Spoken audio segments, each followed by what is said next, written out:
अमेरिकी राष्ट्रपति Donald Trump ने भारत के रूसी तेल खरीद को लेकर बड़ा दावा किया है।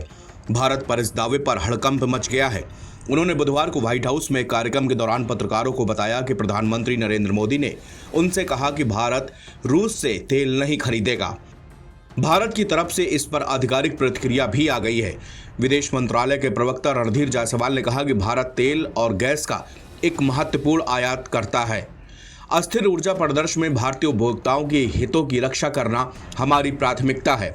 हमारी इंपोर्ट पॉलिसी पूरी तरह से इसी उद्देश्य से निर्देशित होती है। स्थिर ऊर्जा मूल्य और सुरक्षित आपूर्ति सुनिश्चित करना हमारी ऊर्जा नीति के दोहरे लक्ष्य रहे हैं। इसमें हमारी ऊर्जा आपूर्ति का आधार व्यापक बनाना और बाजार की स्थितियों के अनुरूप विविधता लाना शामिल है। जहां तक अमेरिका का सवाल है, हम कई सालों से अपनी ऊर्जा खरीद का विस्तार करने का प्रयास कर रहे हैं। पिछले दशक में इसमें लगातार प्रगति भी हुई है। वर्तमान प्रशासन ने भारत के साथ ऊर्जा सहयोग को और गहरा करने में रुचि दिखाई है। इस पर चर्चाएं जारी है। सितंबर महीने में भारत ने रूस से रिकॉर्ड तेल आयात किया था।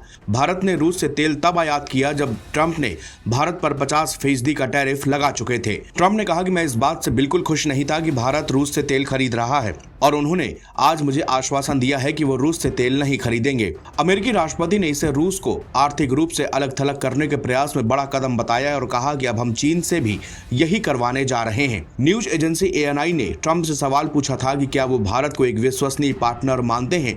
इसके जवाब में उन्होंने जो बातें कही, आइए आपको सुनाते हैं। And he assured me today that they will not be buying oil from Russia. That's a big stop.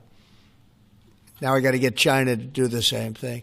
You know, that is relatively easy compared to what we just did over the last week in the Middle East. Middle East was 3,000 years, and we got it done. This is 3 years, and I think we'll get it done. I think that President Putin, I think he wants to get it done. We'll see. There's a great animosity between him and Zelensky. You probably have noticed, right? Trump का बयान ऐसे वक्त पर आया है जब America Ukraine में युद्ध रोकने के लिए रूस की आर्थिक नाकेबंदी कर रहा है। वो ये सुनिश्चित करने की कोशिश कर रहा है कि मॉस्को के खिलाफ प्रतिबंध कारगर हों। रूसी तेल खरीदना बंद करने का वादा वैश्विक ऊर्जा कूटनीति में एक बड़ा मोड़ साबित हो सकता है। ट्रंप ने यह भी कहा कि भारत तत्काल शिपमेंट नहीं रोक सकता। उन्होंने बताया कि ये थोड़ी सी लंबी प्रक्रिया है, लेकिन ये प्रक्रिया जल्द ही पूरी हो जाएगी। ट्रंप ने यह भी कहा कि ऊर्जा नीति पर मतभेदों के बावजूद प्रधानमंत्री करीबी सहयोगी हैं। उनसे पूछा गया कि चीन के साथ तनाव के बीच वो भारत को एक विश्वसनीय साझेदार मानते हैं, तो ट्रंप ने कहा कि वो मेरे मित्र हैं, हमारे बीच बहुत अच्छे संबंध हैं।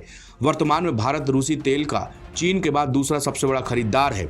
ऐसे में यह रोक मॉस्को के शीर्ष ऊर्जा ग्राहकों में से एक बड़े बदलाव का संकेत देगी और रूसी कच्चा तेल खरीदने वाले दूसरे देशों के लिए समीकरण को भी नया रूप दे सकता है। वहीं रूस पर प्रेशर बनाने के लिए डोनाल्ड ट्रंप केवल बहुपक्षीय प्रतिबंधों पर निर्भर रहने के बजाय द्विपक्षीय संबंधों का लाभ उठाना चाहते हैं। रूस कच्चे तेल और गैस का बड़े पैमाने पर निर्यात करता है। इसके प्रमुख खरीदार चीन, भारत और तुर्की है। पीएम मोदी ने पिछले कुछ महीनों में अपना रुख स्पष्ट रखते हुए कहा कि भारत रूस यूक्रेन युद्ध में निष्पक्ष है। हालांकि भारत और रूस के बीच पुराने और घनिष्ठ संबंध रहे हैं। भारतीय अधिकारियों ने ट्रंप प्रशासन के इस आरोप को दोहरा मापदंड बताया है कि भारत रूस के युद्ध से मुनाफा कमा रहा है। भारत ये साफ कह चुका है कि अमेरिका और यूरोप भी रूस के साथ व्यापार जारी रखे हुए हैं। भारत की अर्थव्यवस्था दुनिया में सबसे तेजी से उभरती हुई अर्थव्यवस्था है। भारत अपने आर्थिक हितों के लिए रियायती दरों पर रूस से कच्चा तेल खरीदता आ रहा है। रूसी तेल खरीद का हवाला देकर भारत पर टैरिफ लगाने के अमेरिकी फैसले के जवाब में भारत के विदेश मंत्रालय ने प्रतिक्रिया दी थी कि यह कार्रवाई अनुचित, अकारण और तर्कहीन है। भारत ने कहा कि हाल के दिनों में अमेरिका ने रूस से भारत के तेल आयात को निशाना बनाया है। हम इन मुद्दों पर पहले ही अपना रुख स्पष्ट कर चुके हैं, जिसमें यह तथ्य भी शामिल है कि हमारा आयात बाजार की परिस्थितियों पर आधारित है और इसका उद्देश्य भारत की 1 अरब 40 करोड़ आबादी की ऊर्जा सुरक्षा सुनिश्चित करना है। नवभारत टाइम्स की रिपोर्ट।